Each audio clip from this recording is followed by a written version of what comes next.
Tu parles d'une candidature éventuelle de Nicolas Sarkozy en 2017.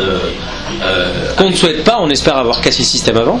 Oui, bien sûr, mais dans ce cas précis, ça voudrait dire à ce moment-là que tu penses que Nicolas Sarkozy serait susceptible d'être sensible à tes argumentations basées essentiellement sur une certaine forme d'intégrité intellectuelle et tout leader a un ego, et je pense que la plupart des leaders aiment la France, mais qui s'aiment beaucoup aussi. Voilà. Et la maladie de vouloir arriver au pouvoir fait que et encore une fois, je n'ai pas de preuve pour aucun des politiques que ce soit, mais on sait juste que quand l'intrigue permet d'accéder au pouvoir, petit à petit il y a des choses de moins en moins propres qui se passent. Voilà. Et on peut toujours prendre quelqu'un par ses bons côtés, et en plus si on le prend à la fois par ses bons côtés et qu'on le flatte en lui disant vous serez retenu par l'histoire de France en tant que celui qui a fait ça, il y a toujours un moyen de convaincre, à condition de ne pas être juste un citoyen qui envoie une lettre. Il faut qu'on soit un mouvement qui exige. On l'exige, vous répondez. Voilà. Et là, il y a un effet de levier. Maintenant, si Nicolas Sarkozy ou tout individu susceptible de briguer à ce type de poste avait des motivations tout autres que celles dont tu viens de faire la définition, c'est-à-dire qu'il peut très bien se sentir fidèle à un système occulte qui n'a strictement rien à voir avec l'honneur, avec la France, avec les Français, avec les institutions, le respect des institutions et l'honneur que pourrait représenter de respecter ces institutions et de les restaurer dans leur forme initiale, comme c'était le cas au tout début. Bon, alors vous allez me sembler un peu utopiste, mais j'ai pas plus d'éléments que vous pour conclure. Je propose un modèle de l'être humain où l'être humain il a beaucoup de bons côtés initialement, et puis après il se pose des objectifs, et si ces objectifs il faut se salir un peu pour y arriver, et ben il se salit progressivement, et plus le gars est ambitieux et plus potentiellement il doit accepter de se salir. Ça ne veut pas dire que le petit côté lumineux de la personnalité est complètement éteint. Ça veut dire qu'il est petit à petit sali et qu'il est sous une grosse couche qui empêche de s'exprimer. Voilà. Avec cette vision de l'être humain que même le plus pourri d'entre nous a toujours, c'est Baden Powell qui disait, le fondateur du scoutisme, a toujours 5% de bon, et le plus bon d'entre nous a toujours 5% de mauvais. Voilà. Il y a toujours un moyen de toucher ces gens-là, surtout si on y va avec force. On ne peut pas y aller en mode bisounours. On va négocier avec les gens la bouche en cœur en se disant qu'on n'a aucun levier. Il faut qu'on y aille avec la carotte et le bâton. La carotte, c'est on vous propose une porte de sortie où vous gardez un peu de ce que vous avez, où vous avez de l'honneur, où on flatte votre ego, où vous rentrez dans l'histoire. Et nous aussi on a un bâton qui est qu'on sait armer les citoyens de quelque chose qui est potentiellement explosif et révolutionnaire. La désobéissance. Plus personne n'obéit, c'est le chaos. Voilà. On sait le faire. On l'a démontré et on est efficace. Et ben ça, c'est un sacré instrument de négociation vis-à-vis du pouvoir. Et on n'est pas dans la... Alors, il y a des gens avec qui on ne peut pas négocier. Les gens qui ont décidé de ne pas écouter. Hollande fait partie de ces gens-là. Et c'est parce que c'est tellement évident qu'il n'écoute pas qu'il est à 13%. Il y a des gens plus intelligents que Hollande qui écoutent, ou moins avec moins d'ego. Mais encore une fois, ça peut changer au cours d'une vie. Hollande, s'il proposait la porte de sortie avant la fin de son mandat, c'est vraiment important avant la fin de son mandat, sinon ça veut dire qu'il respecte le système. Si avant la fin de son mandat, ne serait-ce que 6 mois avant, il dit ok, je sors, c'est au président du Sénat d'organiser de nouvelles élections et une constituante. J'irais lui serrer la main en dépit de tout ce qu'il a fait de mal, parce que il aurait choisi la bonne porte de sortie. Maintenant, s'il fait ça parce qu'on est déjà descendu dans la rue, évidemment que c'est la bonne porte de sortie quand même, mais j'irai pas lui serrer la main. Si il l'a fait parce qu'il a eu peur de nous, et notre but c'est d'être capable de lui faire peur, et de faire peur à n'importe quel dirigeant, si on a dû utiliser de la peur, on ira jusqu'au bout, et on fera les procès pour l'envoyer en prison, parce que c'est un message important de justice pour le peuple, et de montrer que le système change, d'être capable de mettre des gens qui font n'importe quoi en prison.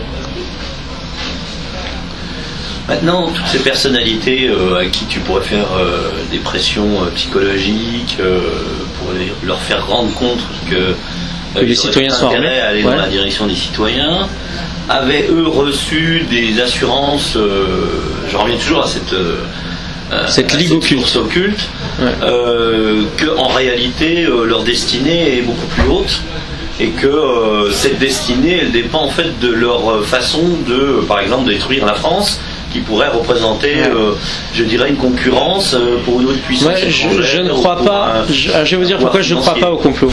Ça me semble pas réaliste parce que je crois à l'individualisme des êtres humains. Donc, ça n'est pas incompatible avec l'individualisme. Si, plus, je vais t'expliquer. Enfin, ma vision, c'est que quand tu vois, mettons qu'il y a un mouvement qui essaie d'accaparer le pouvoir, ok, il est fait d'êtres humains tous individualistes. Et il a besoin lui aussi de séduire des gens qui sont tous individualistes, qui sont tous prêts à trahir tel ou tel système dit occulte qui leur proposerait. Et si on prend les gens par le bas, on a zéro loyauté. Si on prend les gens par leur individualisme et qu'on leur promet juste de faire du mal, il y a zéro loyauté. Il y a toujours besoin de manger au système pour que le système se perpétue. Et c'est la grande faiblesse du système. Et c'est qu'il a besoin de cet argent qui circule, de ces faveurs à distribuer, et qu'il n'y en a jamais assez pour tout le monde. On ne peut pas acheter tout le monde. Et les gens qui peuvent accéder, vous voyez bien que pour servir le système, il y a plusieurs options. Il y a plusieurs leaders politiques et vous me dites oui mais ils vont tous servir le système à la fin. Oui mais en attendant ils se battent entre eux quand même. Ce n'est pas que du ils se battent quand même pour avoir cette première place. Même si l'élection à la fin c'est un show, c'est pas vraiment démocratique parce qu'on ne choisit pas vraiment, ils se battent pour cette sélection qui n'est pas démocratique. Et donc il y a toujours moyen non pas de les convaincre tous. Oui, il y a toujours moyen non pas de les convaincre tous, mais d'en convaincre certains, ceux qui pensent qu'ils ne vont pas gagner, qui vont être déçus du système, non pas parce qu'ils trouvent que le système est mauvais, ça leur convient très bien, mais parce que c'est pas eux qui vont en profiter le plus. Vous voyez ? On peut toujours prendre nous aussi les déçus du système, parce que leur individualisme n'est pas en adéquation de manière parfaite avec ce qu'on leur propose via le système. Et ce ne sont pas les gens les plus fiables, mais si on les retourne pour servir le peuple, ne serait-ce que ponctuellement, on fragilise le système.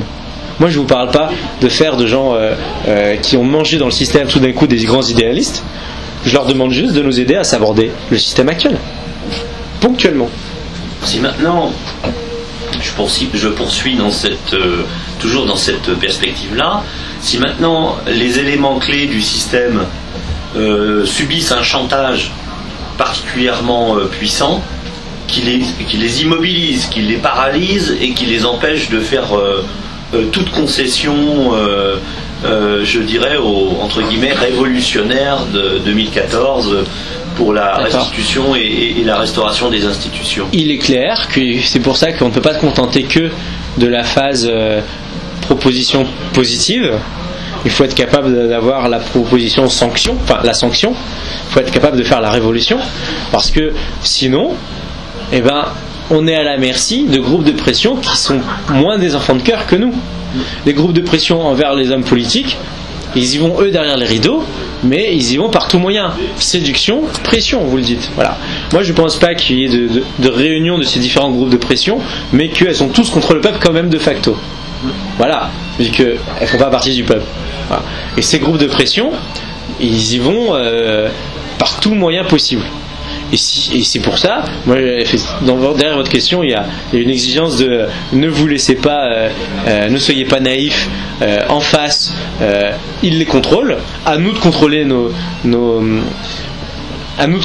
élus par la révolution à faire ou potentielle. Et cette révolution à faire ou potentielle, c'est notre matraque envers le dirigeant, parce que dans une révolution, si jamais on laisse libre cours ensuite à la population sans dire c'est bon, on a obtenu ce qu'on voulait, on n'a jamais le contrôle de tout. Mais si jamais on attise la flamme plutôt que tout d'un coup effectivement dire c'est bon, le processus est engagé, ça peut être très dangereux pour les gens qui sont... Une révolution, ça peut se finir par une décapitation. Ça fait peur à un dirigeant. On joue sans arrêt avec la peur. Monsieur Gandhi jouait avec la peur des Britanniques. S'il se taisait, s'il ne disait pas non-violence, les Indiens étaient carrément violents. Les Indiens étaient capables de brûler n'importe quel poste de police et d'y aller et sans aucun scrupule. Et donc, oui, nous sommes un mouvement non-violent parce que nous devons conserver cette légitimité. De facto, on doit quand même avoir l'espèce d'arme nucléaire qu'est la révolution classique, sans s'en servir. Le principe d'une arme nucléaire, c'est qu'elle est dans la besace. Elle fait déjà peur. Mais on ne peut pas ne pas s'amuser à ne pas faire peur. Voilà. Alors pourquoi est-ce que les gens ils vont se dire est-ce que l'homme politique il va prendre le risque de ne pas avoir peur? Je vous rappelle que une révolution qui va jusqu'au bout, c'est la vie du gars. Donc c'est la même chose qu'un groupe mafieux à la fin. C'est où tu manges le système et tu es riche, où tu coopères pas et tu meurs. Le peuple doit pouvoir faire ça le temps d'aboutir à un système de contrôle qui n'ait pas besoin de cette pression violente. Le système vraiment démocratique, c'est celui où le contrôle des élus passe par le référendum, passe par la censure, et qu'on soit dans une société apaisée. Mais il est évident que on est obligé de manier des menaces subtiles, de moins en moins subtiles si c'est de moins en moins possible, mais on joue avec ça. On doit jouer avec ça. On ne peut pas rester, comme la Manif pour tous, bleu, rose, bisounours. Ça ne mène à rien quand les groupes de pression qui adverses sont beaucoup moins des enfants de cœur. En clair, est-ce que ça veut dire qu'on cautionne la violence? Pas du tout. Mais c'est comme au temps des barbares. Des barbares arrivent. Si vous dites moi je suis contre le fait de se battre, c'est toute votre famille qui y passe. Et là c'est le peuple qui y passe. Et donc il faut être prêt à se baisser et ramasser l'épée. Voilà. Il faut être armé. L'arme de base c'est la désobéissance. La désobéissance en soi est relativement dangereuse parce que tant que c'est des populations éduquées qui la manient, ça va. Si on la donne à des populations un peu moins éduquées, elles vont désobéir type feu rouge. Ça va moins. Et puis une fois qu'on a désobéi type feu rouge qu'on grille sans arrêt, après on balance du cocktail Molotov. Ça va moins aussi. Donc nous la désobéissance, il n'y a pas marqué sur la banderole désobéissez. Ça pour le coup c'est une arme qu'on garde dans le mouvement. Elle a toujours une portée psychologique parce qu'on voit bien que le gars qui désobéit il est courageux et du coup ça encourage tout le monde. Mais le fait de l'expliquer par quel processus, c'est une arme, on va le distribuer, on va réarmer le peuple en commençant par les gens qui savent le mieux, qui sauront se servir le plus responsablement de ces armes. Voilà, c'est évident que tout le monde ne sait pas se servir d'une arme de manière responsable. C'est une arme puissante la désobéissance. C'est celle qui lance les révolutions. Si ça reste de la désobéissance pure, c'est une révolution non violente. Si c'est de la désobéissance incontrôlée, mêlée ensuite d'actes violents, ben voilà, c'est pas ce qu'on souhaite. Mais c'est ce avec quoi on joue. On est en train de jouer avec le feu quand on fait de la désobéissance. On doit jouer avec le feu parce que sinon on est des enfants de cœur. Mais ça peut très bien se passer parce que j'ai fait des études sur les révolutions non violentes. Parce que quand c'est un truc aussi important, on peut pas y aller avec son instinct. Je peux pas me permettre de dire je vais y aller puis je vais inventer comment on va faire. Je me suis dit comment on fait, ils ont fait comment hier. Et avec des recherches, j'ai trouvé qu'il y avait un institut qui avait étudié les 50 dernières années de révolution non violente à travers le monde. Parce qu'on va pas regarder que la France. Il y a des centaines de pays, il y a 150 pays sur Terre, et comment ils font eux pour que leur système s'améliore, surtout quand il est encore plus dur que le nôtre. Il y a des dictatures vachement plus dures qui tombent. La dictature en Argentine, elle est tombée avec des maires qui ont fait un sitting sur la place pendant des mois. Ça, et puis c'est vrai, ils ont perdu une guerre, mais en soi, perdre une guerre à l'extérieur, ça a sapé leur légitimité. Des régimes durs qui sont tombés, il y en a plein. Des régimes qui s'améliorent, il y en a plein. Solidarnosc. La Suisse, en tout cas, c'est vachement démocratique et ça n'a pas toujours été aussi démocratique. Comment on fait? Est-ce que ça marche? Mais oui, ça marche ailleurs, il n'y a pas de raison, on n'est pas plus con que les autres peuples. Et en plus, c'est plus facile puisque c'est pas une dictature, c'est une dictamolle. Alors bien sûr, ça a son propre handicap, c'est que les gens, quand c'est une dictamolle, ils peuvent croire que c'est une démocratie, donc ils s'endorment. C'est une dictature subtile, c'est une dictature de l'esprit. Pas besoin de se servir de la matraque, puisque les gens, ils n'ont pas envie de désobéir, ils ont déjà internalisé la peur de la matraque. Les Français, ils viennent voir la voiture, et après avoir rigolé un coup, ils disent mais on vous emmerde pas trop. Ils savent tous qu'on peut se faire emmerder quand on désobéit. Ils le savent au fond d'eux-mêmes. Ils sortent des sentiers battus. Voilà, et ils réfléchissent tous, est-ce que ça c'est autorisé? Oui. Mais attention, tout ce qui n'est pas interdit est autorisé. Donc ils devraient se dire, est-ce que c'est interdit? Dans un pays libre, c'est est-ce que ceci est interdit? Si c'est interdit, ben, c'est probablement pour une bonne raison. Mais ils réfléchissent en, est-ce que pour faire ça j'ai toutes les autorisations? La phrase j'ai toutes les autorisations suppose qu'on n'est pas dans un pays libre, ils le savent. Mais ils passent pas à la conclusion parce que ça fait trop mal. Et puis parce que la dictature est donc du coup devenue subtile. Voilà. Donc c'est une forme d'handicap en soi, mais c'est pas le même handicap que de devoir faire ce genre de réunion dans des caves en en filtrant tout le monde pour vérifier que c'est pas un RG, parce que sinon demain on se fait embarquer et qu'on se fait voilà. Donc c'est pas le même genre de difficulté, mais c'est un genre de difficulté propre. C'était un peu comme l'Iran, en fait, ils se regroupaient dans les caves et tout ça, puis il n'y avait pas les moyens numériques de maintenant. Bon, ils avaient choisi la révolution violente, mais c'est vrai que les Anglais ils étaient violents envers les terroristes, mais envers ceux qui cherchaient un changement institutionnel, ils n'étaient pas si violents que ça. Sinn Féin, le parti politique, ils se faisaient pas tous arrêter, sauf s'ils avaient des liens trop importants avec l'IRA. Enfin, je connais pas par cœur la révolution irlandaise quelque part, mais et au final, quand ils ont choisi la violence, ça a duré des années. C'est pas forcément la bonne méthode. Ça peut marcher, hein, puisque en l'occurrence leur cause restait juste, mais les Indiens, ça a pas duré plus longtemps pour de virer les Anglais que les Irlandais, et eux, même s'il y a eu de la violence, la figure majeure qui a réussi la révolution, à virer les Anglais, était non violente. Et les deux existent. Voilà. Nous on choisit celle qui fera le moins de cicatrices au pays et qui donnera le plus de légitimité au régime qui suivra. Est-ce que tu as entendu ça enregistre toujours? Ça enregistre plus. Le micro par contre. Est-ce que tu as entendu parler du mouvement du 14 juillet 2015? Très bonne idée. Alors je ne connais pas ce mouvement-là, mais le fait de commencer à donner des dates, si elles sont trop proches, problème. Parce qu'on voit bien qu'on n'est pas encore organisé. Quand elles sont à des échéances crédibles, c'est pas mal. Mais le but n'est pas d'être organisé ou de ne pas être organisé. Le but est simplement de tous se donner rendez-vous à un endroit précis, donc place de la Concorde, à une certaine heure. Et, parfait. Et je savais pas si tu étais au courant. Non, parfait, mais j'applaudis dès demain. Nous, on a voulu faire la même chose en lancement de l'année 2014, en partant du 14 juillet 2014. Et si t'es pas un mouvement, ça va rester une discussion de salon entre anarchistes, entre guillemets, tu vois. Et si t'es un mouvement, tu as une force de frappe, de communication. Ça veut pas dire qu'on doit être les seuls propriétaires. Mais il n'y a pas de propriétaire. Le propriétaire, les propriétaires sont les individus qui se donneront rendez-vous pour là. Voilà. Bah, si tu fais ça, t'es 200. C'est un rassemblement. Et 200, si t'es 200 sans entraînement et sans vision et sans plan, ça flanche. Attention, j'ai continué. Si t'es 200 avec de l'entraînement, un plan, ça peut marcher. Mais bien plus que ça, si on bosse en réseau constitué, sans que un réseau décide que c'est toute la révolution, ce n'est que lui. Mais si on arrive en organisation, aujourd'hui, je n'ai que 13 000 adresses email de gens qui ont signé mes pétitions, mais c'est quand même 13 000 adresses email.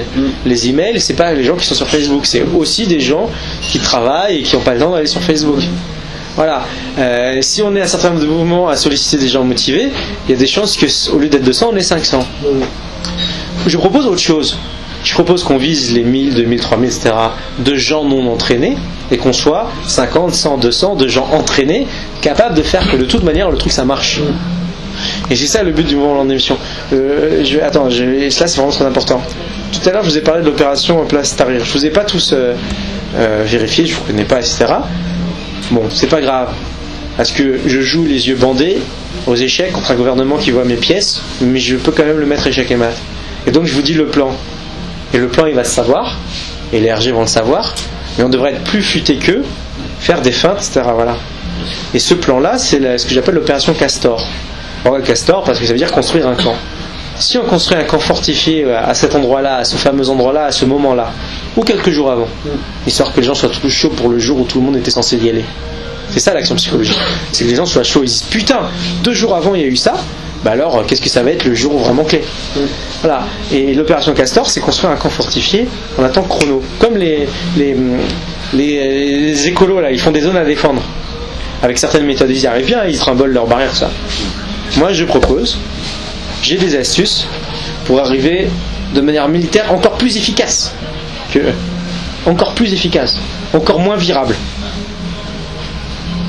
Ça passe par du bon matos, de l'entraînement. Du bon matos, ça coûte pas forcément cher. Moi, j'ai en tête ce qu'il faut. Il faut sortir des emails et de la haute technologie aussi, parce que tout est contrôlable. C'est exactement ce que je disais. Non, oublions la paranoïa. Bah non, c'est pas de la paranoïa. Attention. Je suis désolé, ça c'est de la réalité. Non. Il y aura toujours des fuites, Oui.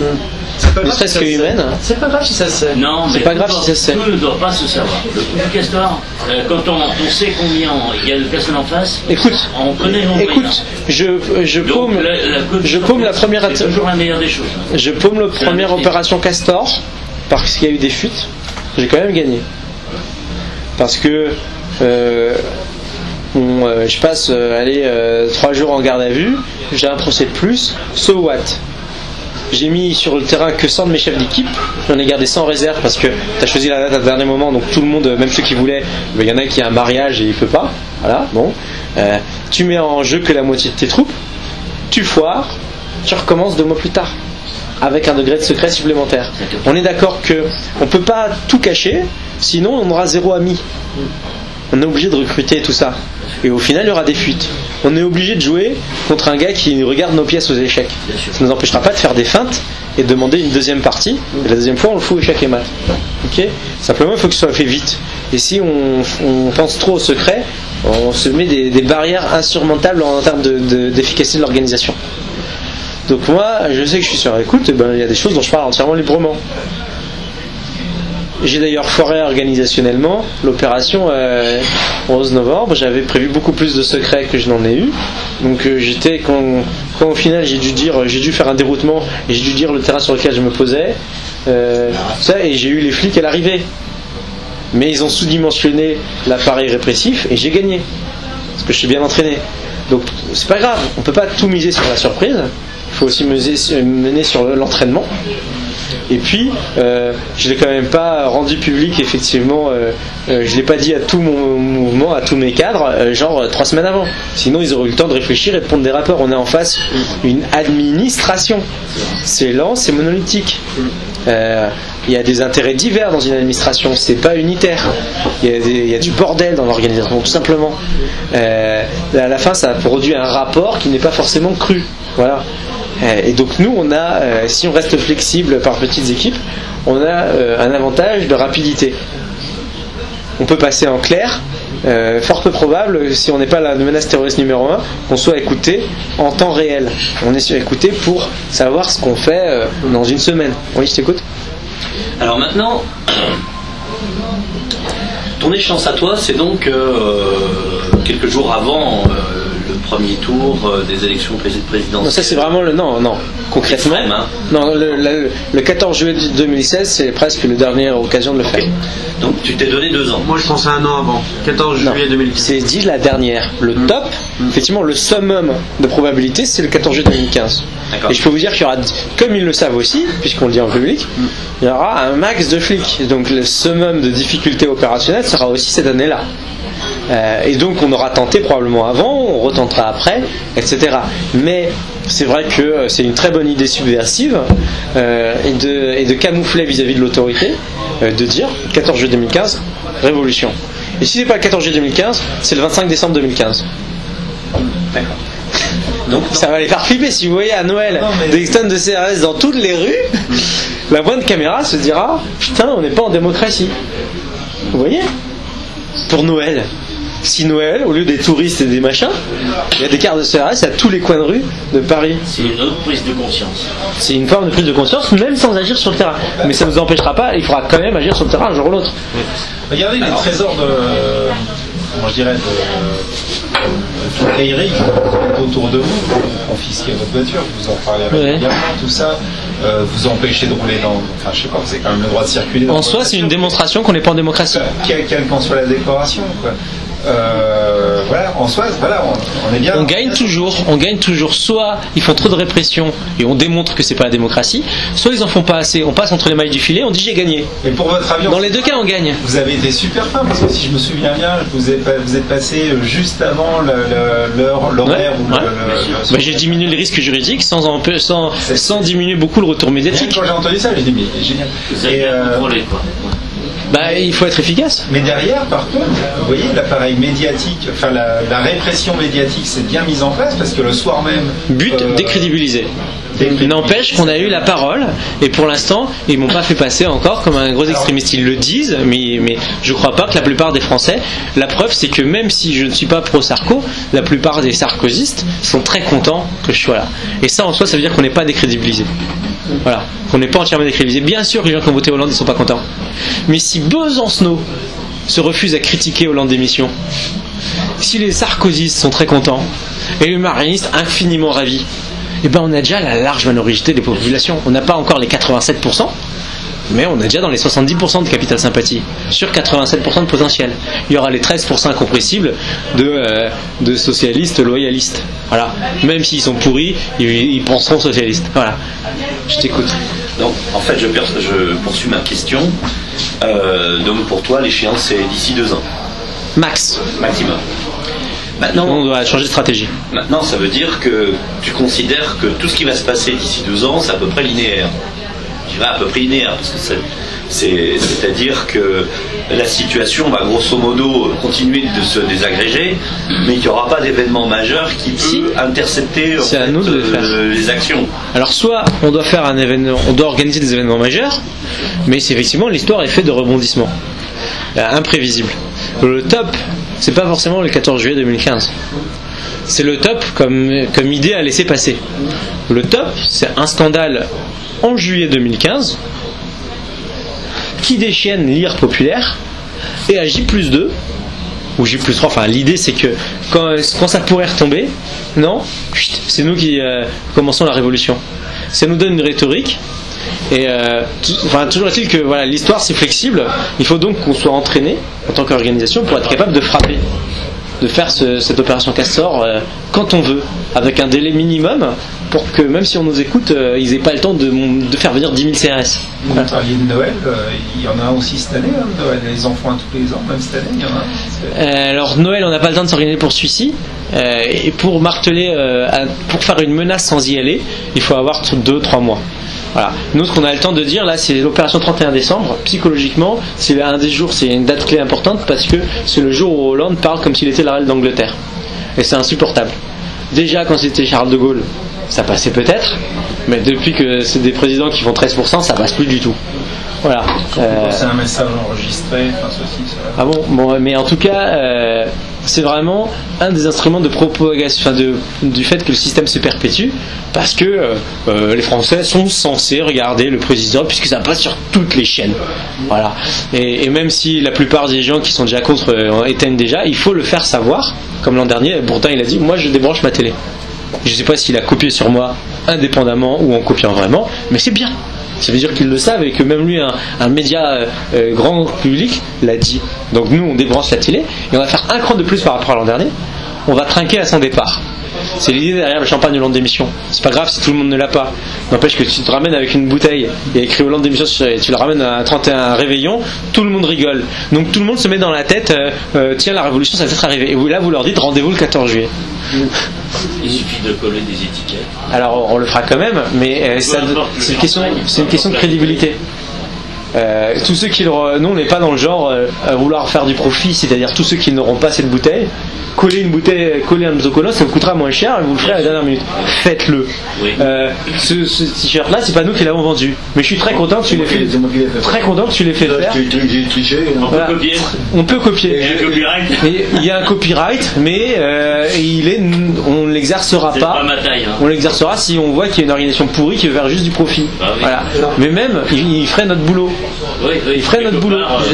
Donc c'est juste que c'est une question de crédibilité. Et si les gens se disent cette organisation-là a sa propre cuvée, c'est juste un petit argument de plus de crédibilité. Vous voyez bien que quand vous entendez parler du 14 juillet 2015, et si vous ne savez pas qui l'a dit, dites est-ce que c'est encore un plan foireux. Il y a toujours cette interrogation-là avant d'y aller. Est-ce qu'il y aura vraiment du monde?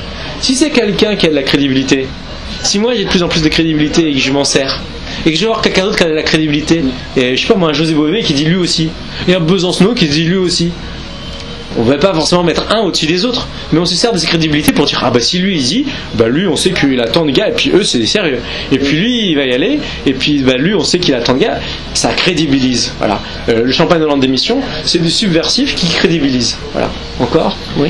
Oui, parce que c'est toujours dans la même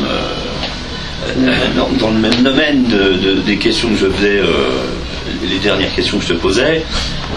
Pour être beaucoup plus précis cette fois.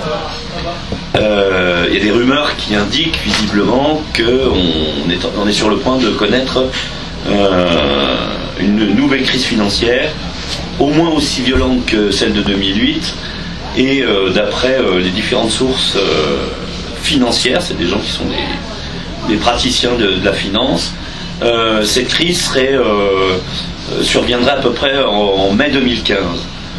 Si cette crise effectivement arrive... En mai 2015, ça m'arrange. Voilà. Est-ce que tu es capable de rebondir dessus et quel serait c'est le but. Oui, mais quel serait à ce moment-là? Alors, je vous donne le planning de Hollande d'émission qui doit être adapté aux circonstances, mais avec les dates qu'on a. Là, il faut que vous continuez, il faut que vous organisiez. Il y a des apéros de ça. Bon, prochaine échéance, 31 décembre. Je suis pas là. Tombe bien, le coup du réveillon, ça se fait chacun chez soi, de ça. Action subversive populaire. Bon. L'échéance d'après, c'est les élections. Peut-être qu'on aura des candidats. Parce que si on affiche des Hollandes d'émission sur des panneaux électoraux, c'est un message choc. Vous vous rendez compte qu'ils n'ont pas le droit de l'enlever. C'est interdit d'enlever les affiches électorales officielles, même si s'il y a un petit score et tout ça. Choc subversif. On détourne, on pirate. Entre les deux, pourquoi je suis pas là? Parce que je suis censé écrire un bouquin, parce que j'aimerais bien convaincre 100 000 personnes d'un coup avec un bon éditeur. Voilà, ça c'est l'échéance. Entre temps, ensuite on reprend tout de suite la tournée des villes, et c'est l'opération 100 villes sans action. Vous voyez bien que s'il y a un calendrier des villes et des actions, chaque ville encourage les autres. Et si on est capable de faire dans 100 villes de province sans action, quand on dira maintenant c'est action à Paris, là, le degré de crédibilité sera immense. Donc on fait ça.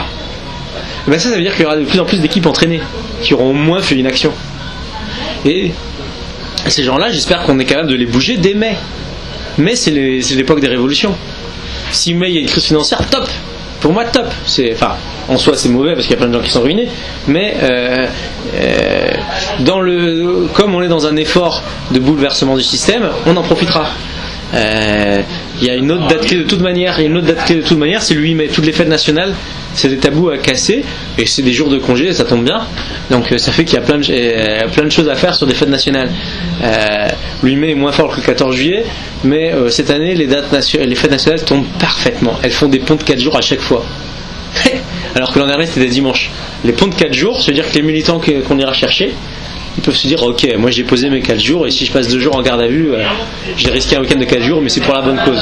Il n'y aura pas tout le monde qui va le faire, mais c'est quand même plus facile, parce que ça nous évite d'aller chercher que des chômeurs ou des indépendants. On peut aussi aller chercher des salariés. Voilà.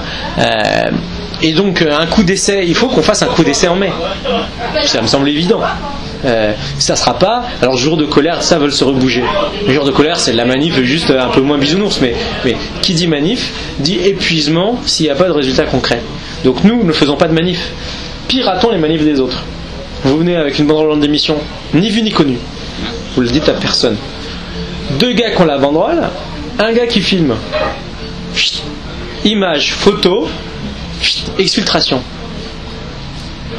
Comme les gens vont pas démentir, parce que Bonnet Rouge, ils n'ont jamais démenti que Hollande d'émission et tout ça, c'était pas eux.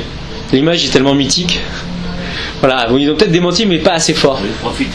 Et les Bonnets Rouges eux-mêmes, non. Les chefs peut-être, parce qu'ils les arrangeaient pas, mais voilà. Et donc, vous allez pirater une manif d'agriculteurs. Si vous êtes entraîné, ça se passe bien. Moi, en Vendée, il y avait la principale qu'on avait dit qu'on piraterait, n'a pas été piratée, parce que le leader n'était pas encore entraîné. Il y allait la bouche en cœur avec des vêtements de jeunes de bonne famille. Vous savez, les agriculteurs, ils sont en salopette. Oui. Donc ça se voyait. Puis les gars sont allés lui demander, puis ils ont dit ouvre ton sac, il y avait la banderole en démission, et là les agriculteurs ont joué les collabos. Et après ils l'ont mis entre les mains des flics. Ouais. Pourquoi? Parce que les flics, ça va appliquer des pressions psychologiques sur les organisateurs. Tu fais ton petit bordel, mais tout va bien tant que tu n'auras pas Hollande d'émission dans tes trucs. Ouais. Si tu as Hollande d'émission, on te dit il suffit de plus de 25 personnes d'en parler, donc après tu fais pas rien.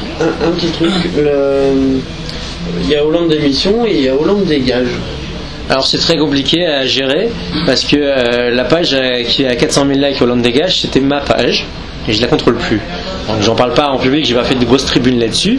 J'en parle volontiers quand on me parle la question parce que je suis 100% honnête. C'est une page qu'on m'a volée parce qu'on a. Tu vois, je suis très. Les organisations, c'est des êtres humains. Même quand ils tapent dans ton camp, j'ai fait le tour de France, j'ai laissé les clés de tout ce que j'avais créé comme richesse entre guillemets entre les mains de gens qui sont partis avec le magot. La page, la collecte de sous de la première aérienne, la base de données des mails. Et le premier site web. Ils sont partis avec tout et ils ont renommé le truc Land Dégage parce que la seule chose que j'avais conservée, et fort heureusement c'est ce qui avait marqué sur la banderole, c'était la propriété de l'URL, c'est-à-dire l'adresse du site web. Donc au long d'émission, je suis resté propriétaire. Eux, ils continuent d'exploiter le logo. Je leur ai pas fait de procès pour l'exploitation du logo. Il se trouve que j'ai une chance de récupérer juridiquement la page. Et dans quel cas, ce sera une force de communication que et j'ai aucun scrupule de ce côté-là, si ce n'est que je crois toujours à une potentielle, par réconciliation, mais modus vivendi qui permet de travailler ensemble. Donc j'ai chargé une personne d'avancer dans ce domaine-là, ça avance comme ça peut. Voilà. Voilà, ça c'est la réalité. Ne crachons pas sur eux trop en public. De toute façon, eux pour le coup, c'est les cathos du printemps français de la caricature. Ceux derrière l'organisation, pas les sympathisants. Quand on a 400 000 likes, on a dépassé ça. Okay, mais du coup, ils n'arrivent pas à recruter, ils n'arrivent pas à grossir. Parce qu'ils sont un peu fermés en tant qu'organisation. Nous, les équipes d'une ville à l'autre, c'est entièrement distinct comme sociologie. T'as la ville où la première amorce c'était le petit bourgeois de bonne famille, t'as la ville où c'était l'artisan boulanger, t'as la ville où c'était le cadre ingénieur, et puis ils ont des équipes qui leur ressemblent souvent. Ça n'empêche que sur une action, ils sont très contents d'être entourés des autres équipes, ils savent que c'est une force. Ils savent que ça veut dire que c'est les différents segments de la population qui se révoltent et qu'on fera jamais une révolution avec seulement un segment de la population. Que les capacités d'un segment à l'autre sont différentes. Il y en a qui sont plus courageux, il y en a qui ont plus de ressources matérielles, il y en a qui ont plus l'habitude de prévoir telle ou telle chose, il y en a qui ont des ressources de talent sur Internet et sur la propagande numérique. Et ainsi de suite. Et ces talents, il faut les faire converger ensemble, fructifier. Voilà. Une confrontation. Voilà, surtout social plutôt que de mouvement à l'autre, parce que pour le coup, en règle générale, les gars à la tête des mouvements ont un très fort ego. Moi, j'ai un très fort ego. Bon, mais je le sais et j'essaie de me corriger. Mais je sais que d'un mouvement à l'autre, il y a ça, et que d'organiser des réunions de chefs, si la bataille à l'intérieur des chefs n'est pas gagnée d'avance pour l'un, c'est des discussions éternelles. Et ces discussions éternelles font qu'on n'avance pas. Donc c'est pour ça que je n'y consacre pas ma priorité. Mais par contre, j'engage le débat en one-to-one, je vais rencontrer chacun. Parce que si je les connais, il y a un minimum de confiance qui s'établit. Je vais rencontrer chacun des chefs de réseau dans le but d'essayer d'avoir une confiance potentielle. Si un jour on peut faire quelque chose ensemble. Mais je crois pas aux réunions, on se met 10 autour de la table et on dit bon, on fait quoi? Ça, si c'est un nouveau mouvement qui se crée, ça marche.